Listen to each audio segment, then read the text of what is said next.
Hi there, this is the third and final part for the second lecture on comparative literature presented by Sumio Umekawa with my old picture. I think this is when I was about 5 years old. I went for skiing or maybe skating together with my uncle. In the third and final movie, we will examine Chinese literature during Weijin Southern and Northern periods. As this is the very period when Chinese had the concept of literature, we will start with it. Then we go on the emergence of new writing style and finally a new literary genre of stories, weird stories and the transcendental stories. In order to investigate the birth of literature, we should start with a literary saloon of the famous Cao Cao. He was famous for his deep love in Yue Fu style poem, the one with 5 beats or 7 beats. He valued soldiers or warlords with strengths in military or combat ability, as well as those in intelligence or strategy. However, for him, good warlord should also be good in composing poetry, especially in the Yue Fu style.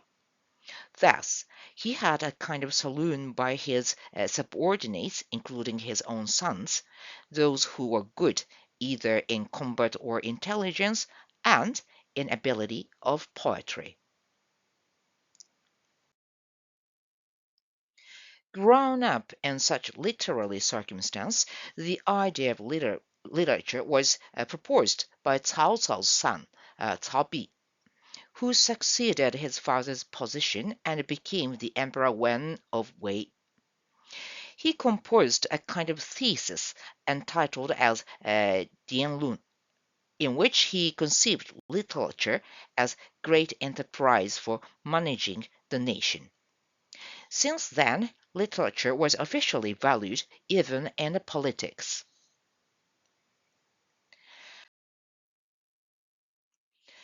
The influence from Cao Bi's thesis was apparently great. Since Dianlun onward, composers of all the poetry as well as sentences seemingly had a realization that I am creating literature. Also, literates started to praise and criticize writings by the others. So we witnessed very rapid growth in literary critiques as well. In addition, probably also due to the social mood of these periods, compilation on the basis of religious beliefs greatly increased. People started to write sentences and poetry not only to record something or express oneself, but also to inspire others.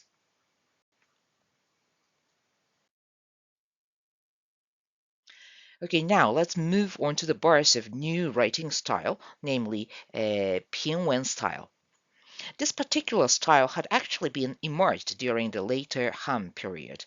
It was, however, very much loved by Cao Cao's another son, Cao Zhi, who could not have succeeded his father's position, uh, but have been best loved by his father, especially because of his great ability in poetry composition. Anyway, the style loved by Cao Zhi became very popular during Weijin period and developed and completed in a final form during Weijin Southern and Northern periods. Indeed, Pingwen style was the representative writing style of this period.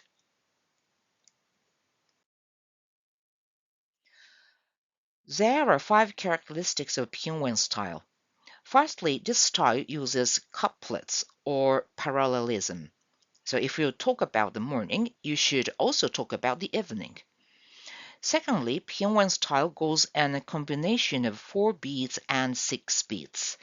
So it is something like a I U E, okaki kukeko, sashi se, sotachi tsute to, something like this. Thirdly, this style cared a lot about metrical or tonal harmonization and created metrical tonal rules. Fourthly, Pingwen style uses lots of allusions and classical or historical anecdotes. Just like Han Chinese regarded the longer the better, or the longer the more intelligent, people in this period conceived if you didn't include any historical or classical episodes, you would be ignorant. Finally, the style is outstood by its florid rhetorics.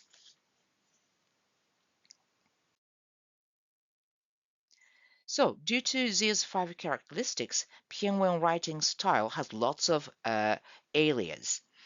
4/6 prose, because it combines 4 and 6 beats. Florid prose, due to its outstanding rhetoric, and 4/6 florid prose by combining together. All renditions indicate the new writing style flourished during this period, the Pianwen style.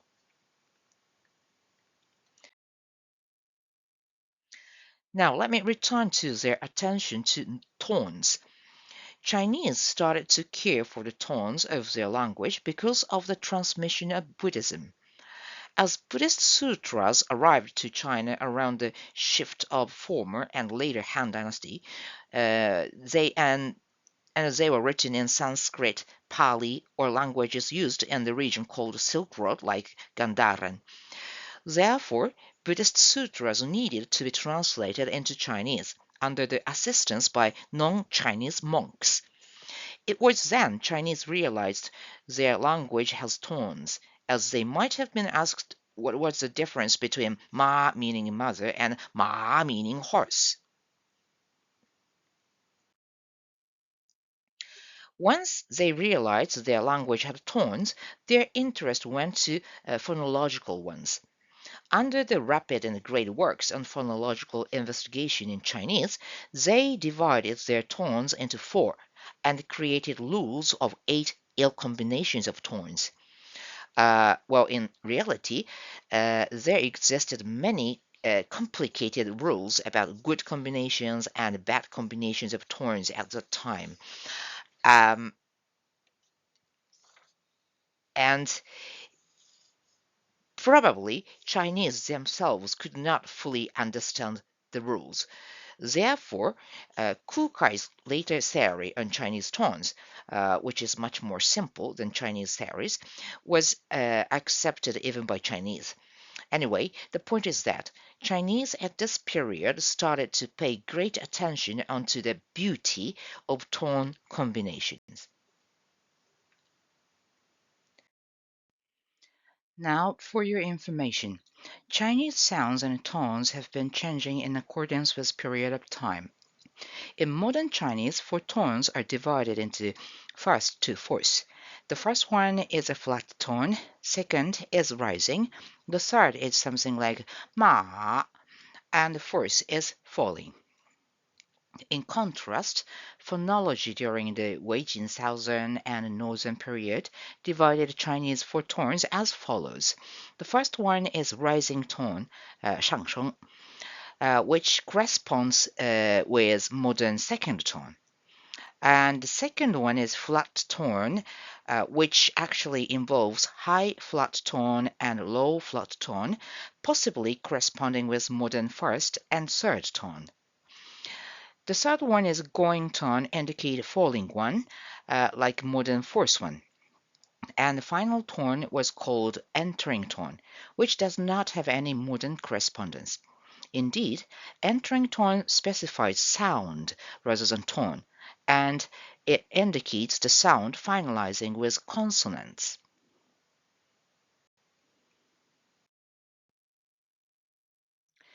All the modern Chinese sound ends with vowels, including some nasal consonants. But ancient Chinese, by certain period, included sounds end with clear consonants, and these sounds ending with clear consonants were categorized as entering sound.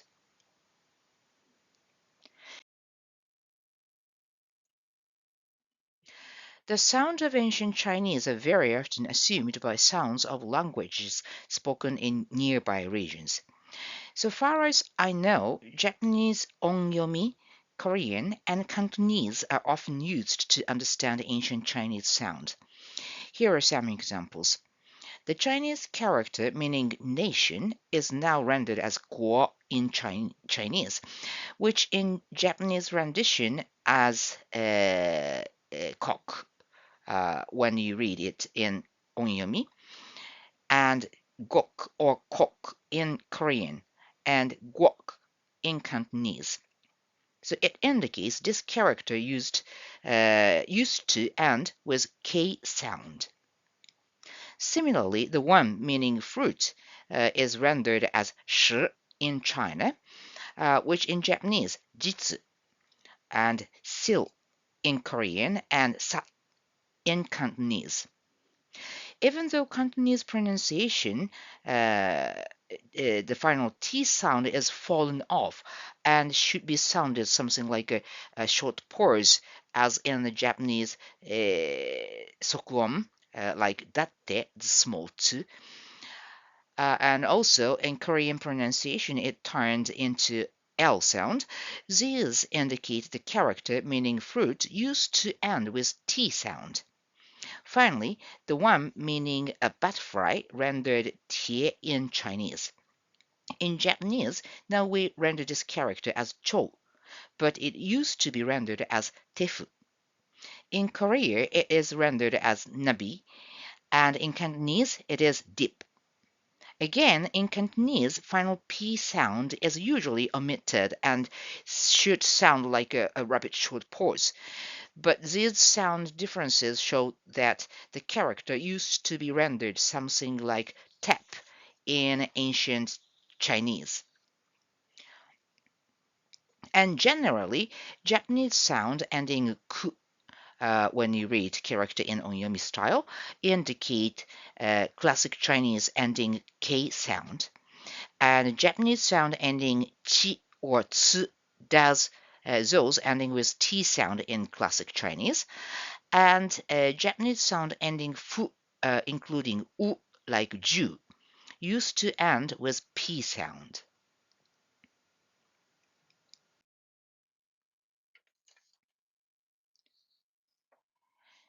Now let's check the new genre of story quickly. It should be mentioned in a flow of prose. Especially from the waiting period, people started to record interesting events.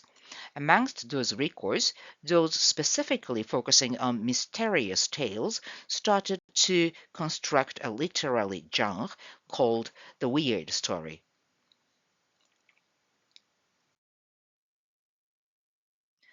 Amongst this particular genre of the weird story, there existed some, those which dealt with transcendent and the immortal cult.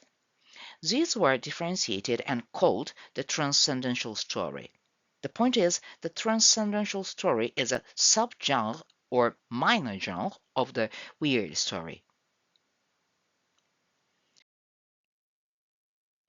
So it was something like this. Um, Amongst the weird story, there were some dealing with transcendental and immortal cult. They were specifically called transcendental story in a greater genre of the weird story. The weird story, including the transcendental ones, were basically records and therefore not very long, and many of them were not very literary. However, as the genre emerged during the waiting southern and northern period, when new florid style of writing was also born, therefore some of them had gained great fame in literary point of view. One of the representative article should be The Tale of the Peach Blossom Fountain, composed by Tao Yuanmin, the transcendental story written in Pianwen style. So that's the end of the second lecture. See you in the first part for the third lecture again.